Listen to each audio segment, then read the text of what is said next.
Cash flow crew, what's going on? All right, guys, I just left the gym, but while I was leaving, I decided to just stop by the last house that we closed on. This one has already closed and gone up to my buyer, so they haven't started the rehab on it yet. So just stopping by real quick to show you guys a quick look at the inside. But I mean, this is the back of the house. You can see behind me, power's been off for a long time. They've already got the power meter, but this house has been vacant for years. So we're just gonna check out the inside and let you guys know what kind of houses that we are looking for. All right, so the door on this one is open. It's just got this board right here, and when I pull it back, you just see mosquitoes everywhere, and I didn't even bring my mosquito spray. We're gonna check out the inside anyway. All right, guys, I'm not gonna stay in this one too long because it's just full of mosquitoes, but these are the type of rehab houses that I close most frequently. Ones that need a lot of work, but I mean, you can see the vision on them. Once my guys finish this house, I mean, they're gonna have it looking like brand new, but even with this one, you can see there's a big hole coming straight through the roof. But I mean, they do some really good rehabs, and they're gonna have this one, I mean, just looking amazing. But that's what we're looking for, guys. Last time I stepped on some carpet in a vacant house, I got full of fleas, so I'm not gonna go in there. But just a real quick view, and we'll talk about some different kind of ways that you can identify good houses to invest in and for wholesale deals. That's one of the first things that you're looking for when you're trying to find a good wholesale deal. Tall grass, especially in the summertime. A lot of debris in front of the house. Even if you see the mailbox missing, I mean, that's a good indication. Boarded up doors is always a good sign. Sometimes the boards will have numbers on them, meaning that the city might be getting ready to take it over for a tax sale. And also, you just want to look for different repairs on the outside of the house, just whatever you can see. A lot of times they'll need roof work, maybe rotten wood around the outside, needs painting. It just doesn't look like anybody's been in this house for a while. All right, guys, while we're in the area, what I'm gonna try to do is find some more houses like this one. The way that we found this one was what we call driving for dollars, where we just rode around and kind of looked for those qualifications that I mentioned just a few moments ago. But we're looking for houses that look vacant. It's summertime, so, you know, tall grass, boards on the door, broken out windows, houses that just look like they haven't been kept up and need repairs. And the steps that we use for those is, one, we take down the address, and I usually take a picture just so I can remember what the house is. From there, I just usually go to our county assessor site where we find the mailing address of the owner.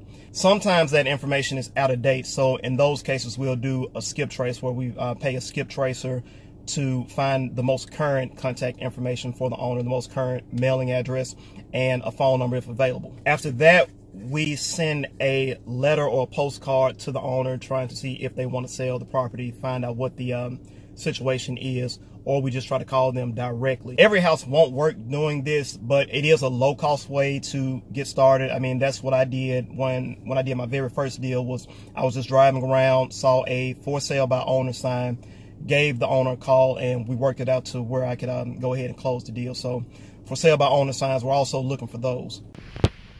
So I'm not going to get out on this one, but here's another good indication, guys, and I'm going to zoom in on that.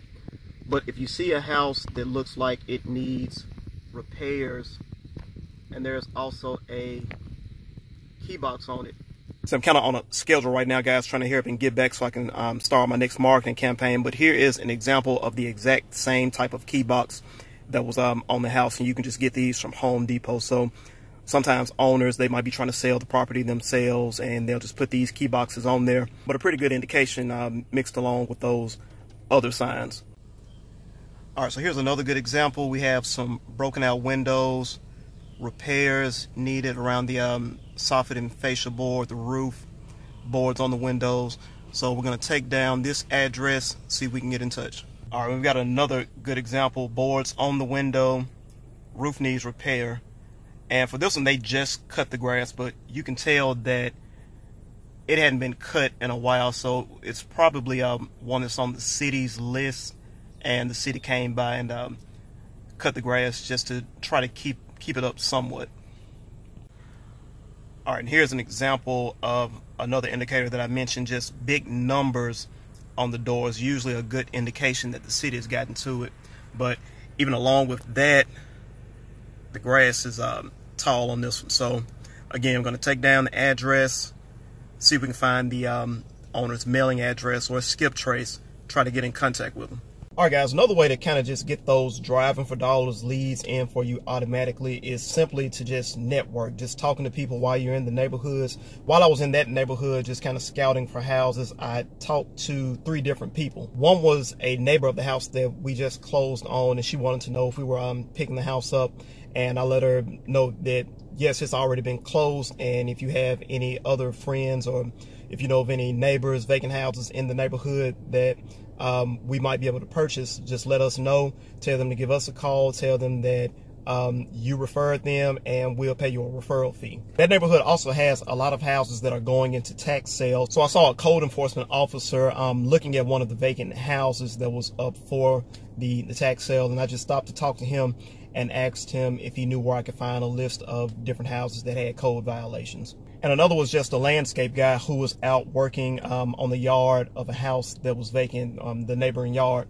and just asked him if he knew of any other houses in the neighborhood that were vacant, or if he knew anything about the owner of the vacant house. Gave him my card, just told him to keep in touch, and if he knew of any vacant houses or anybody that was trying to sell a house, to give me a call. You don't want to keep your business a secret. You want to put your name out there so people will know what you're doing, and they'll start to give some of those leads to you. And just thinking of new ways to get leads in and market yourself. I'm consistently trying to learn because the landscape of the business is changing. It's something I'm definitely starting to learn as I try to scale my business and get more deals in and try to make it to that next level. So hope this helped for anybody who is newer in the game. We're learning together. So if you enjoy the information, you like my other videos, make sure you like, share, and subscribe. And I'll see you guys next time.